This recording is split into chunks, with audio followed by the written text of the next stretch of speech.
Mes cheveux sont hyper clairs, va falloir que je refasse ma couleur. Je suis étonnée, j'ai un élève tout à l'heure qui m'a dit que j'avais beaucoup de bleu. Il n'y a pas beaucoup de bleu là-dedans.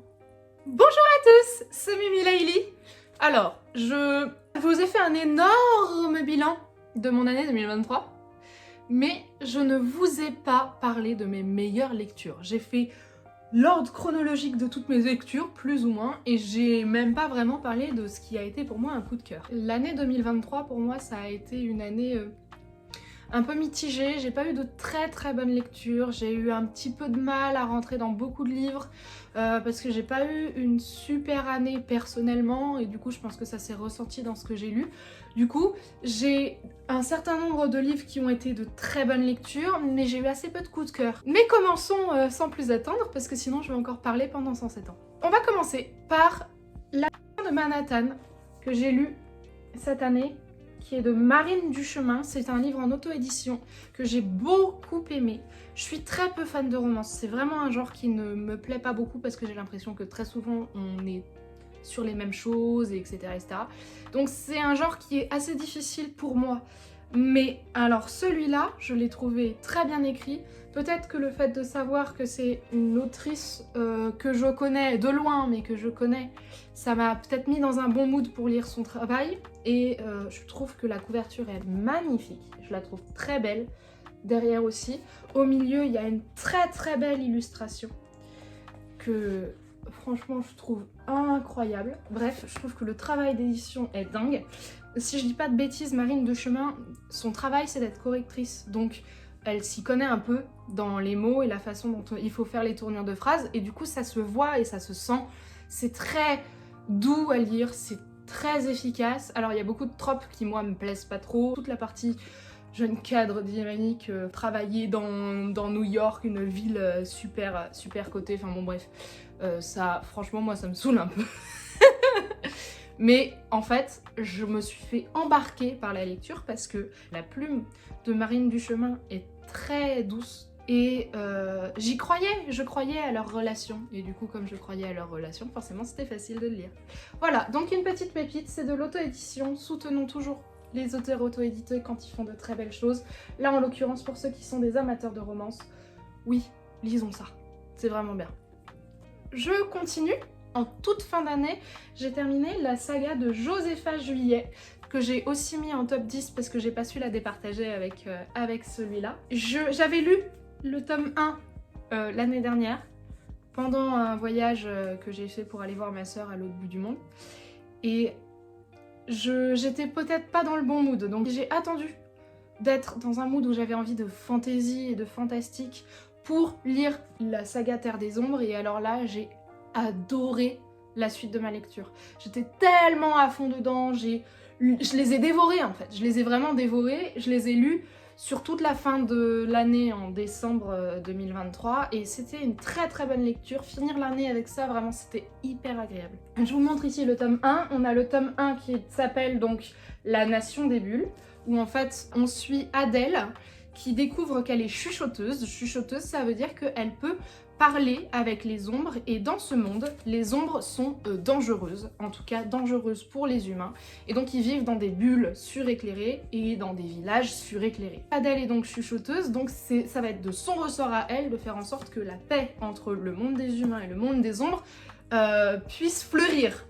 Mais évidemment, elle va avoir des bâtons dans les roues, et notamment des bâtons dans les roues, peut-être un peu de la part du pouvoir en place, parce que peut-être que ça sert pas complètement leurs intérêts, qu'il y ait une paix globale, etc.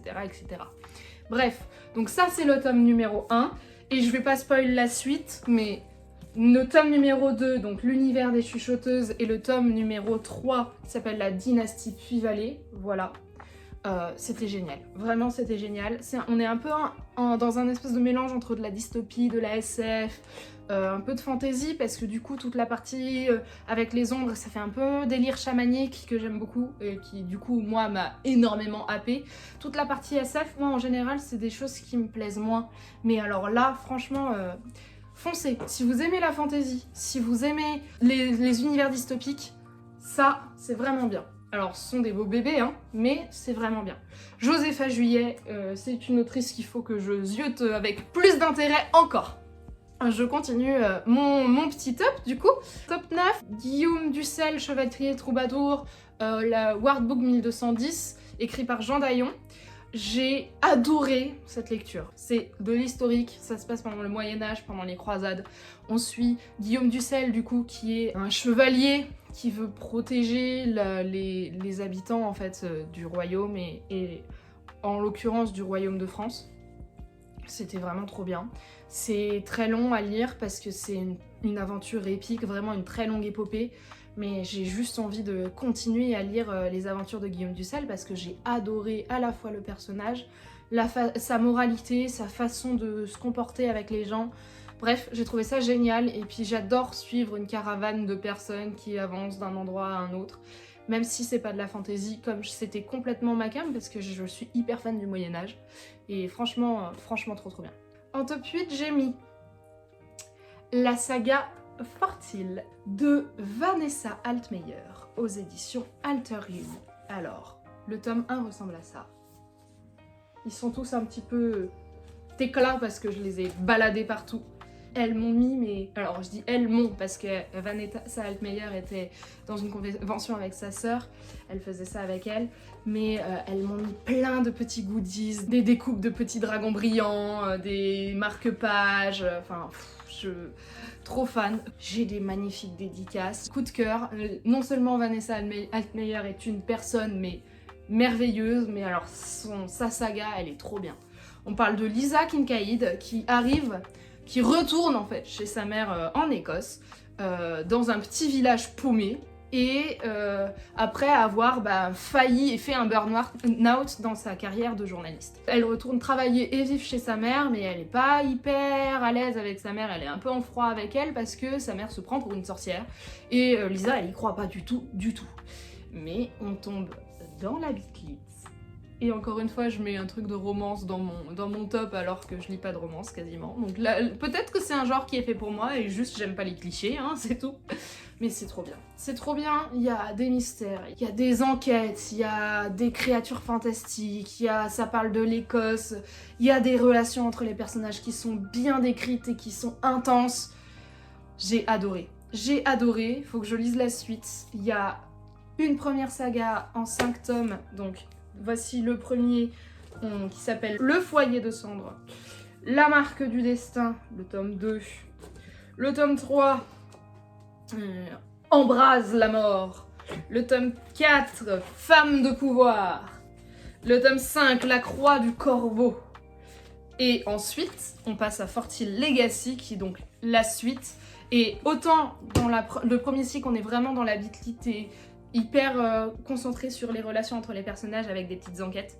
Là, à partir de là, l'enquête prend le pas, l'enquête générale en fait prend le pas, et franchement, mais c'est trop bien quoi, c'est trop bien.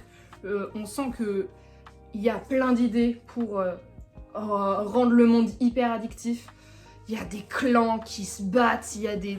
Enfin, franchement, c'est un vrai... Ouais, là je pense que on part sur un vrai bon coup de cœur. Très très fan de Fortil. Voilà. J'ai mis en top 7 À quoi rêvent les étoiles de Manon Fargeton.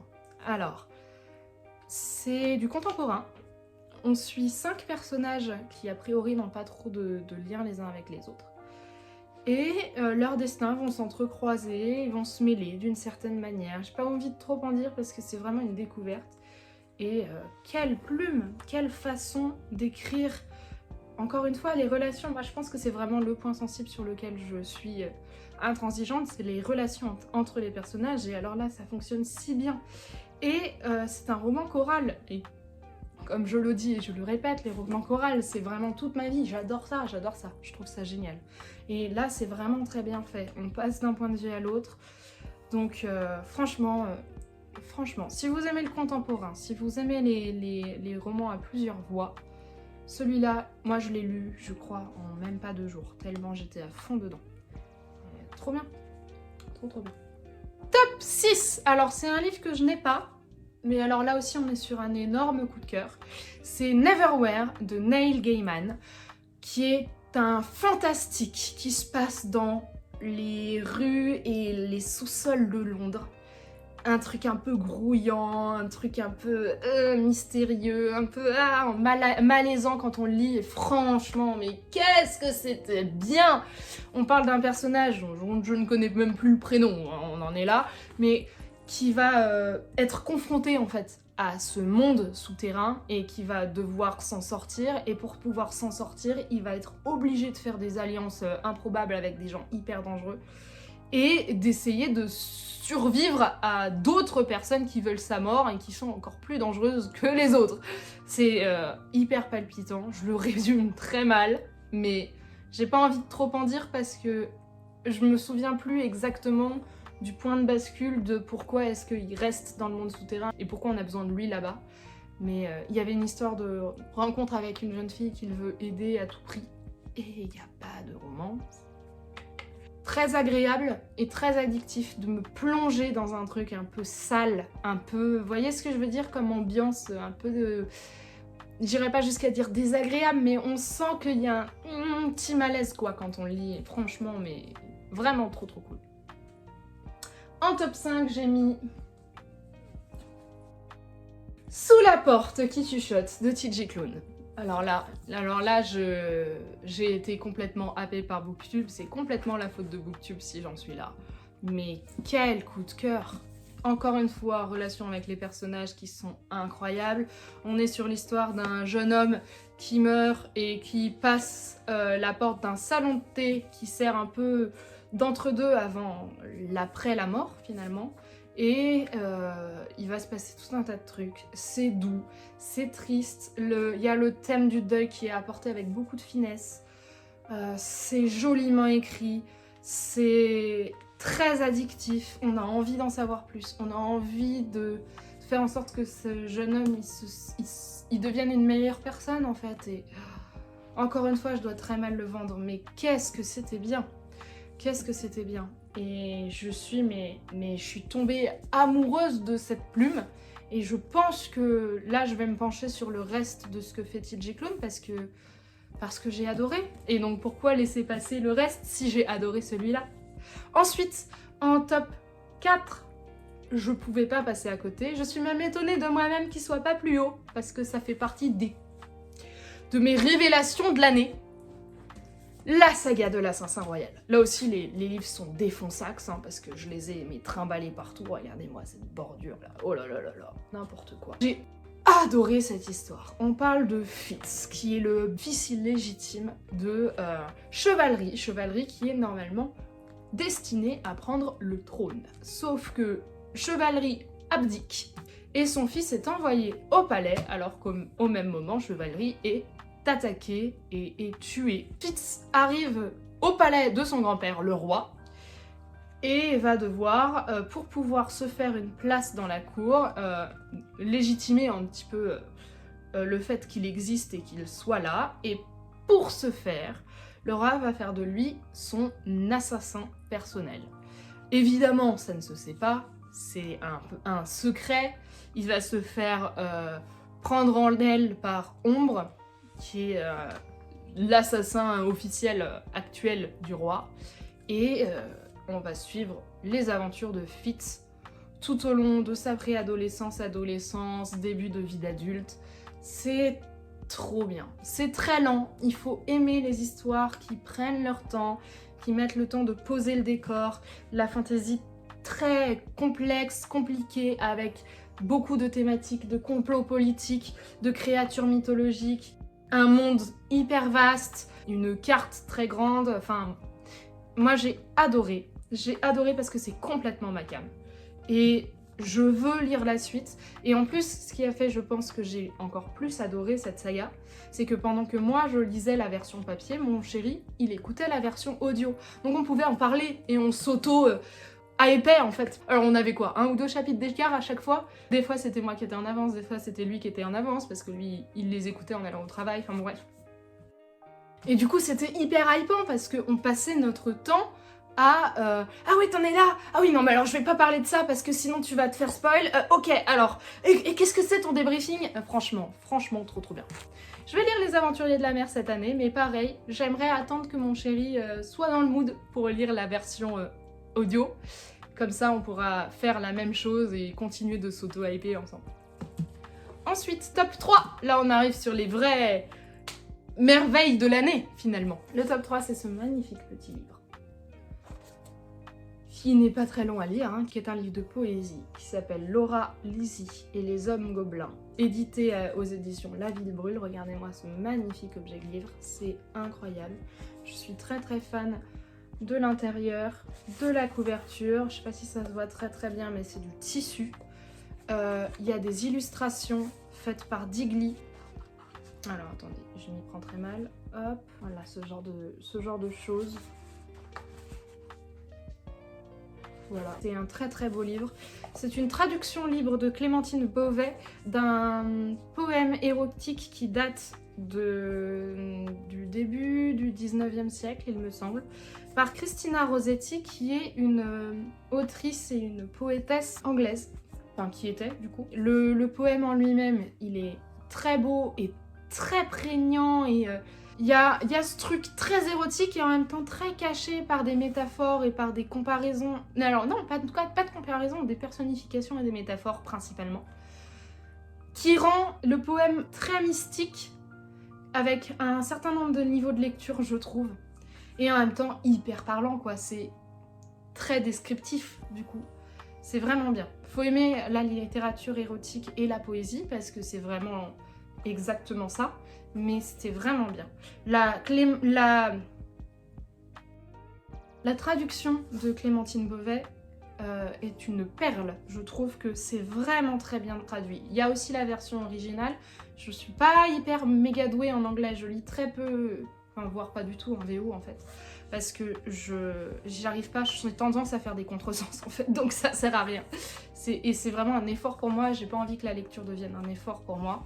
Donc là, je l'ai lu, j'ai d'autant plus apprécié la version française parce qu'il y avait tout un tas de choses que sinon je n'arrivais pas à vraiment comprendre et à saisir. Là, franchement, la traduction fait vraiment beaucoup le travail, je trouve. Et alors, ces illustrations de Digli, quoi, les illustrations de Digli sont magnifiques. Et je pense que le livre n'aurait pas été aussi haut dans mon top s'il n'avait pas été aussi beau à l'extérieur comme à l'intérieur. Parce que je suis très sensible à l'objet livre. Et en l'occurrence, celui-là, je l'ai trouvé non seulement magnifique dedans, dehors et dans les mots, quoi. Donc voilà, un bon top 3. En top 2, c'est un livre que j'ai lu à la Fnac en attendant mon chéri pour un petit rendez-vous, qui est un album jeunesse qui s'appelle Poussière, la toute petite sorcière. Je ne me souviens plus de l'auteur, mais magie du montage. Ça parle d'une petite sorcière qui va aider les champignons qui ont perdu leur chapeau et va leur créer des chapeaux en faisant des potions magiques. J'adore les albums jeunesse, je trouve ça hyper dépaysant et ça fait un bien à l'âme, je trouve, qui en tout cas pour moi est grisant. Et que dire de plus, c'était tout mignon, c'était adorable. Je l'ai lu à la Fnac et je ne l'ai pas en physique, mais je pense que je vais me l'offrir à moi-même tellement en fait il me reste dans la tête, quoi. Je vois les dessins alors que je l'ai lu en coup de vent en 15 minutes, quoi. Donc c'est que c'est quelque chose qui est fait pour moi, hein. Je pense. Si un jour j'ai des enfants, en tout cas, c'est sûr qu'ils ne s'en passeront pas. Et mon top 1. Si vous avez vu mon bilan, vous savez déjà ce que c'est. La nuit où les étoiles se sont éteintes de Neil Gaiman et Marie Alino. Et mon top 1 est aussi une romance, donc comme quoi en fait, peut-être que je dis des conneries, hein. Peut-être que j'aime bien les romances. Hein. Je suis peut-être une fleur bleue. Regardez-moi ça. Ça c'est un jaspage magnifique. Alors ce qui était en plus très satisfaisant, c'est qu'il y avait encore, à cause du jaspage, quelques pages qui étaient collées les unes aux autres. Et du coup, j'ai passé toute ma lecture à les décoller très délicatement et ça j'ai adoré. Ça parle de quoi, la nuit où les étoiles se sont éteintes? Eh bien écoutez, c'est l'histoire de Finn qui change de lycée parce que sa mère est en prison et donc il n'a plus aucun moyen de vivre. Il va aller habiter chez son oncle et il va donc se faire de nouveaux amis. Et parmi ces nouveaux amis, il y a un jeune homme qui l'intéresse bien mais en même temps il veut pas trop se l'avouer, qui s'appelle Nate et avec qui il va peut-être se tisser quelque chose d'un peu plus grand, d'un peu plus important. Et Nate aussi, il a un sacré niveau de casserole derrière lui. Et il y a un deuxième livre qui va avec celui-là, qui est donc le point de vue de Nate. Et comme j'adore les trucs où il y a plein de points de vue différents, Voilà, il faut que je le lise. Je l'ai pas lu encore, mais je veux le lire. Je veux aussi la version collector, parce que je disais, je suis très attachée à l'objet livre. Je lis beaucoup de poches aussi, parce que j'ai très peu de place dans ma bibliothèque. Du coup, je redépose beaucoup de choses dans la boîte à livres, mais dès que les livres sont pour moi des beaux objets, quoi, je les garde. Je les trouve trop beaux. J'ai envie d'avoir une très belle bibliothèque, comme beaucoup de gens, je pense. Ce livre est magnifique. Pareil, comme Laura Lizzie, Les Hommes Gobelins, il est magnifique dedans, il est magnifique dehors, enfin, c'est trop beau. Et il faut absolument que je lise le pendant de Nate, parce que les relations entre les personnages, encore une fois, tout est si vrai et si brut, tout fonctionne si bien. Voilà. Bon, je crois qu'on a fait le tour de mes meilleures lectures de l'année 2023. J'espère que cette petite vidéo vous a plu. J'avais prévu normalement de faire une vidéo autre que j'ai un peu teasé sur Insta. D'ailleurs, mon Insta est le même en description, n'hésitez pas. Mais pour des raisons indépendantes de ma volonté, je n'ai pas pu la tourner. Je vais la tourner un peu plus tard, c'est pas grave. Je vous avais prévenu, hein, ne vous attendez pas à ce que cette chaîne soit très régulière. Je suis très nulle en organisation et j'ai plein d'autres choses à faire, donc c'est vraiment je tourne quand j'ai envie de tourner et quand je peux tourner, donc c'est quand je l'intercale dans mon emploi du temps. Bref, je vous souhaite une douce vie, de très bonnes lectures et soyez heureux. Salut!